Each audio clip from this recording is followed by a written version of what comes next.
Anyway, I had to go to court afterwards. I get taken to court. Now, I don't know much about the judicial system in America. I once interviewed Amy Brenneman here from Judge and Amy. That's about it, really. Anyway, but in Scotland, that's all I know about the court system here, and that's all I want to know.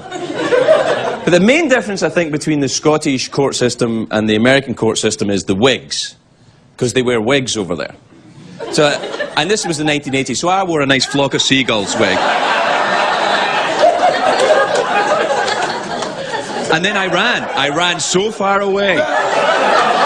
But when you're in court in Scotland, I don't know if it's the same here, and I don't want to know, but when you're in court in Scotland, they sit you in the public gallery, and you wait with everyone to get called out. And as I'm sitting there, I recognise a guy I was at school with. And I'm like, hey, and he's like... he's ignoring me, and I'm like, hey. And he's like that, and then they called his name, and they called his name in the offence, they said, Gordon, no. Homosexual Offences Act, 1975. And they called him up. So I pretended I wasn't talking to him. But I don't know what the homosexual offence was. What's a homosexual offence? I think he was wearing stripes with plaid or something.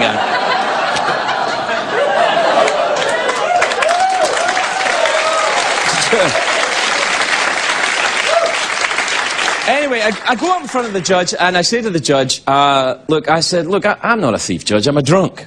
And he said, you know what, you are. And he let me go. He said, you know what, I think you're probably not really a thief. You're a drunk. Get out.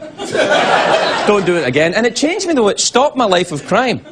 And I promised that judge I would make something myself, but I ended up in show business. So, never mind. But I steal material, so that's all right. It was if I had any material, I'd steal it. What I'm saying is, Mike, it was a youthful indiscretion, this crime. It was a mistake. If it had happened in Los Angeles, I'd have been picking up trash on the side of the freeway, right across from where I now sell oranges. Immigrant, 2 jobs. Or I'd get community service in Hollywood, which is quite tough, actually. That's guest starring on Joey. That's a tough job. Don't make me do Joey, Judge. I can't do it. Give me the time. Or you get house arrest. Martha got house arrest, didn't she, for a while? That doesn't sound that bad. I did 6 hard months in my den. With nothing but me, a plasma screen, and some snacks. It's tough there, man. I respect the law now. I don't get nervous when I see cops anymore. I'm a middle-aged dad. They're not looking for me. But I tell you, I've got some buddies who were in the life for a while. And a guy of mine told me... a guy of mine. Yes, prison changed me. A guy of mine. A guy I know. A guy I know.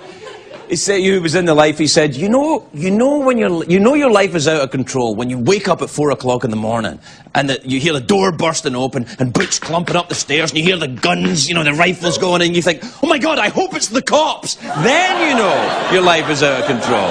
That's when it's tough. Now the only time I've been to prison in this country is when I went to Alcatraz. I went to Alcatraz, San Francisco, 2 hours on that tour. It was like years in jail.